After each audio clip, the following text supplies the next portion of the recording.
ایک جنگ پہلے دن سے چل رہی جو آج بہت زوروں پر ہے، وہ ہے میری اور شیطان کی جنگ، آپ کی اور شیطان کی جنگ۔ تو اس نے چیلنج کیا تھا جب اللہ تعالیٰ نے کہا کہ فخرج ان علیک اللعنۃ الی یوم الدین، دفع ہو جا، میری نظروں سے دور ہو جا۔ تو وہ کہنے لگا انظرنی الی یوم یبعثون، کہ مجھے زندگی دے، پھر دیکھ میں کیا کرتا ہوں تیرے بندوں کے ساتھ۔ اللہ نے کہا انک من المنظرین، جا میں تن دے دیتی۔ کہنے لگا اچھا اب سن، فبما اغویتنی، مجھے دھکا دیا نا تو نے، لأقعدن لہم صراطک المستقیم،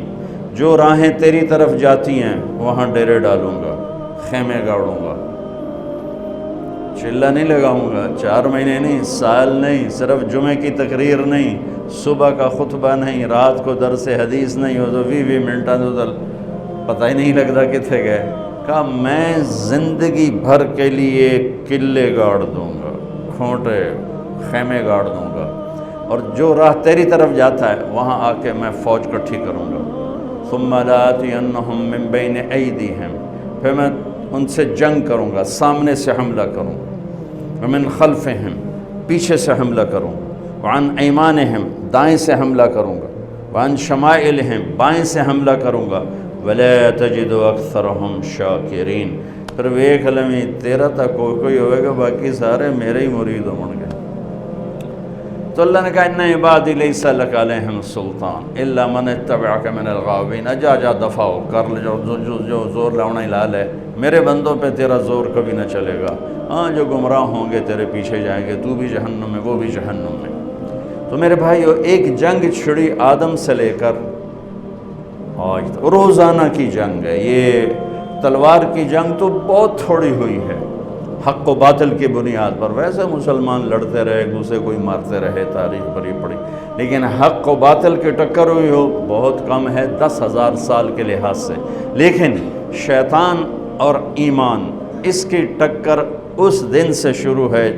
جس دن دھرتی پہ میرے پہلے نبی، پہلے باپ آدم اور پہلی ماں حوا نے قدم رکھا، اور اولاد کے ہوتے ہی پہلا وار جو اس نے کیا تو قابیل پہ ہوا۔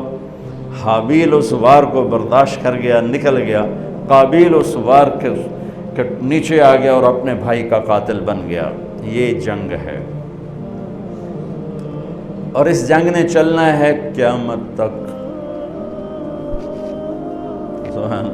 جب آئے گی نا قیامت تو اسرائیل ساری دنیا کو ٹک ٹک ٹک چنیں گے، سب سے آخر میں شیطان باقی بچ جائے گا، سب کو موت آ جائے گی، شیطان بچ جائے گا۔ اب شیطان دیکھے گا نا ملک الموت کو تو زمین میں غوطہ لگائے گا، اور دوسری طرف سے جا نکلے گا تو آگے ملک الموت کھڑا ہوگا، پھر وہاں سے غوطہ لگائے گا، ادھر سے جا نکلے گا، وہاں ملک الموت کھڑا ہوگا، وہاں سے غوطہ لگائے گا، ادھر نکلے گا، وہاں ملک الموت کھڑا ہوگا، چاروں پاس سے جدھر بھی گیا آگے ملک الموت تو کہے گا مجھے کہاں لے جاؤ گے؟ کہ الی امک الہاویہ، اب تو یہ جہنم میں لے جاؤں گا، اور تیرا کیا ٹھکانہ ہے۔ اور ایک حدیث اور یاد آ گئی بڑے مدت کے بعد، ایک رات ایسی آئے گی جو 3 رات کے برابر ہوگی، لوگ انتہائی خوف کا شکار، رات جا ہی نہیں رہی، یعنی 9 گھنٹے کی رات 27 گھنٹے ہو جائے گی تو دہشت چھا جائے گی۔ تو 3 راتوں کے وقت کے بعد سورج مغرب سے نکلے گا، جو میرے نبی نے فرمایا کہ ما لم تطلع الشمس من مغربہا، قیامت اس وقت تک نہیں آئے گی جب تک سورج مغرب سے نہ نکلے۔ تو مغرب سے سورج نکلے گا، اور جیسے اشراق کا سورج ہوتا ہے اتنا نکل کے پھر غروب ہو کر پھر مشرق سے نکلے گا۔ تو جب سورج مغرب سے نکلے گا تو شیطان سجدے میں گرے گا، کہے گا یا اللہ آج جائیں تو مرضی آنکھیں میں سجدہ کرن تے تیار۔ تو اس کے شتنگڑے اکٹھے ہو جائیں گے، کہیں گے استاد جی یہ کیا قصہ ہے، آج تک ہم نے یہ قصہ تو کہیں دیکھا نہیں آپ کا، تو آج کیا کر رہے ہیں؟ کہ یہ سورج مغرب سے آ گیا، یہ میری موت کا اعلان ہے۔ تو آج میں توبہ کرتا ہوں، اللہ جسے بھی کہے میں سجدہ کرنے کو تیار ہوں، لیکن میرے نبی کا فرمان ہے جب سورج مغرب سے نکلے گا پھر کسی کی توبہ قبول نہیں ہے۔